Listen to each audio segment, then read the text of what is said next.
Thank you అండి అందరికీ. First of all నా కెరీర్ సంబంధించి కానీ నా సినిమాకి సంబంధించి కానీ థ్యాంక్స్ చెప్పాల్సింది రాజమౌళి గారికి.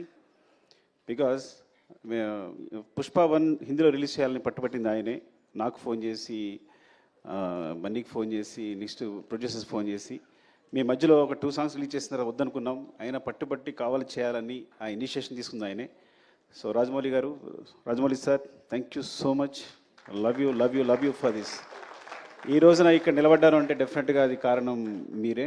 ఎందుకంటే నేను ఒక మాట అన్నాను ఆయనతో, అది కాదు సార్ నా సినిమా పాన్ ఇండియా కాదంటే, నువ్వు పాన్ ఇండియా రిలీజ్ చేస్తే అది పాన్ ఇండియా సినిమా, రిలీజ్ అయిపోతే తెలుగు సినిమానే. So separate pan India cinema అనేది ఏది లేదు, నువ్వు రిలీజ్ చేయన్నారు ఒక మాట అన్నారు. అంతమించి ధైర్యం లేదు నాకు యాక్చువల్గా. అండ్ అందరికీ ఇప్పుడు మళ్ళీ మా గ్యాంగ్ అందరినీ పిలిచి థ్యాంక్స్ చెప్పాలనుకున్నా, బికాజ్ ఇది లాంగ్ జర్నీ. కానీ మా రావు గారు మళ్ళీ టైం ఇవ్వట్లేదు నాకు, ఇంకోసారి చెప్దాం అనుకున్నారు. అందరిని పిలిచాను నేను వాళ్ళందరినీ కూడా. అండ్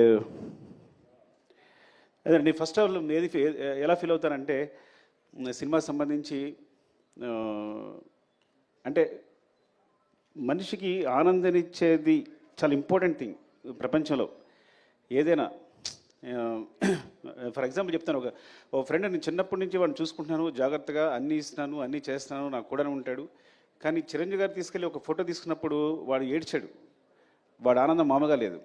అంటే ఎవరైతే ఆనందాన్ని ఇస్తారో వాళ్ళు చాలా, అంటే హీరోస్ని ఇంత స్థాయిలో నిలబెట్టి అందరూ ప్రతి హీరోని ఇలాగా కొలుస్తున్నారు చూస్తున్నారంటే వాళ్ళు ఇచ్చే ఆనందం అనమాట. అంటే మాకు ఇంత ఎంటర్టైన్మెంట్ ఇస్తున్నాడు, అఫ్కోర్స్ వాళ్ళు మనీ పెట్టి కొనుక్కొని కూడా నాకు ఆనందాన్ని ఇస్తున్నారని పూజిస్తున్నారు, ఆరాధిస్తున్నారు.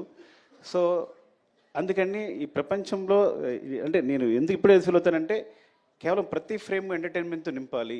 థియేటర్కి వచ్చినాడు 3 hours అన్నీ మర్చిపోయి మొత్తం నా ప్రపంచంలో ఉండాలి అని ఈ సినిమా ట్రై చేశాను యాక్చువల్గా. సో దానికోసం నేను నా టీం అహర్నిశలు కష్టపడ్డాం. Of course it's business, it's complete business. But ఆ బిజినెస్లో కూడా నా క్లారిటీ, నా ఫెయిర్నెస్ ఏంటంటే, ఈ బిజినెస్లో కూడా నేను వచ్చిన వాడికి ఫ్రేమ్లో ప్రతి ఫ్రేము ఎంటర్టైన్మెంట్ నింపాలి, వాడిని ఎంటర్టైన్ చేయాలని ముఖ్య ఉద్దేశంతో చేశాను. అండ్ ఎవరితో అందరి గురించి మాట్లాడిన టైం లేకపోయినా కానీ జస్ట్ మై టీం మళ్ళీ ఒక టీం అందరూ ఒకసారి వస్తే బెటర్ నాకు అనిపిస్తుంది ఒకసారి.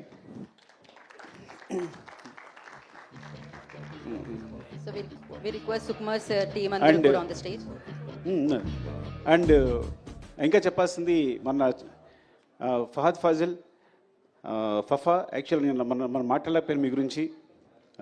I'm very thankful to you because is like తను బన్నీ చెప్పినట్టే నాకు బ్రదర్లా, ఇట్స్ లైక్ బ్రదర్. ఎంత చిన్నపిల్లలాగా సెట్లో నేనేం బ్రెయిన్లో అనుకుంటానో అది అక్కడ వచ్చేస్తుంది. మలయాళం ఆర్టిస్ట్ అయినా కానీ నేను తెలుగు అప్పటికప్పుడు డైలాగులు మారుస్తూ ఉంటాను. మార్చినా తను వెంటనే మలయాళంలో మార్చుకుని ఇంత టైం కూడా తీసుకునేవాడు కాదు, తను వెంటనే చేసేవాడు తను. అండ్ వచ్చిన దగ్గర నుంచి నన్ను ఎంకరేజ్ చేస్తూ మాట్లాడుతూ ఈ సినిమా సంబంధించి ప్రతి సీన్ గురించి మాట్లాడుతూ మమ్మల్ని నిరంతరం పుష్ చేస్తూనే ఉన్నాడు. ఎప్పుడు వచ్చినా కూడా అంటే తను సెట్ ఉన్నాడంటే నాకు మామూలు హ్యాపీనెస్ కాదు. అలాంటి ఆర్టిస్ట్తో చేయడం అదృష్టంగా ఫీల్ అవుతాను నేను. Fafa, love you, thank you so much. Thank you so much Fafa.